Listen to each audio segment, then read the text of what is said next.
Hello everyone. Today in Saute Fry and Bake we're going to actually see a pressure cooker cake which is very easy, can be done by anyone, and the pressure cooker cakes are very much in nowadays. So this is there's no flour used in this, but then we are using fresh breadcrumbs instead with dates, and this is served with the homemade caramel sauce. So first what you have to do is actually beat 4 eggs with a bit of salt, just a pinch of salt.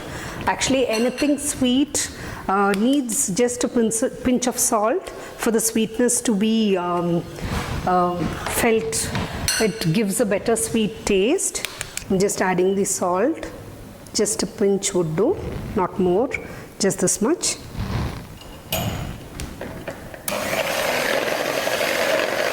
This is actually 3/4 cup powdered sugar. You just have to add this to the beaten egg as well, gradually, little by little. And because this is powdered sugar, it tends to spray a lot. So before you switch on the electric beater, just make sure you wet the sugar a bit and then you switch on. Just add the other half as well. Next I'm adding the fresh breadcrumbs. This is actually 3 cups of fresh breadcrumbs. And I'm adding the chopped walnuts. This is actually 1 cup roughly chopped walnuts. And I have dates over here that's been de-seeded. This is also 1 cup actually. So just mix it well and make sure it's combined well. Just add a few drops of vanilla essence to remove the eggy smell in the cake, and just mix well once again. The batter is ready. The main thing that you have to do is the double boiling part for this pressure cooker cake. So all you have to do is you have to have a pressure cooker and make sure that the mold that you're using can fit into the pressure cooker. So you must have that in mind before you start doing the cake, and then just fill 1/4 of the pressure cooker with water, heat it up, and then place a ring mold as such over here, and then you get these mesh plates so that your mold, the silicone mold or the other mold or whatever it is, stands still. So you just place this on top of the ring mold so that your cake base is not shaky and stands still, and you're like really confident that your cakes come out really good. And now you can place the silicone mold into the mesh plate, and all you have to do is you have to really grease the mold well so that when you are going to demold the cake, it comes out easily for you. I've actually used butter and it's like greased very generously. Just add this, mix. Once the batter is like cake batter is poured in, make sure it is leveled well so that you get an even cake when you demold it. You can actually cover the mold with the foil, or you can use a lid that is actually fitting in perfectly so that there's no water or anything that is going to be dripping inside. And then you just close the pressure cooker.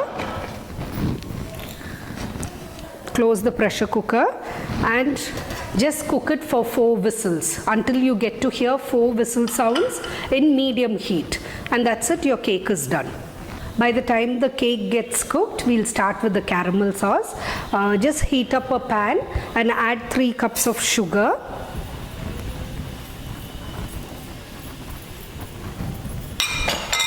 And just 1 teaspoon of water. And just heat it, making sure not to stir or use a spoon or anything. This has to melt and get to a golden color. The caramel is all melted and it's golden, and it's got a nice deep yellow color.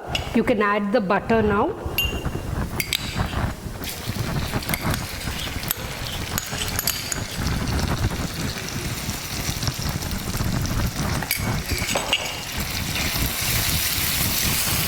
I'm just switching off the flame as I add the butter, and I'm removing it from heat so that the butter gets mixed in with the caramel well. Just add a pinch of salt. As I told, for anything sweet, just add a pinch of salt, and for caramel, the salt actually gives a real good taste.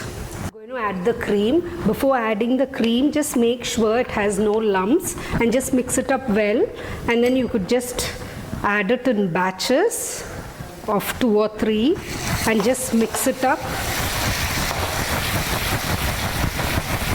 You have to add the cream when it is away from the fire, because it tends to actually get thick. You have to keep mixing vigorously so that you get a real gooey, nice caramel, silky caramel. The sauce is actually a bit ready, so I'm just adding a bit of vanilla essence for flavor. Just a few drops would do, and mix it well. Oh, the color and the aroma that the sauce is giving, I just feel like gulping up the entire lot, because I just love caramel and it's my weakness actually.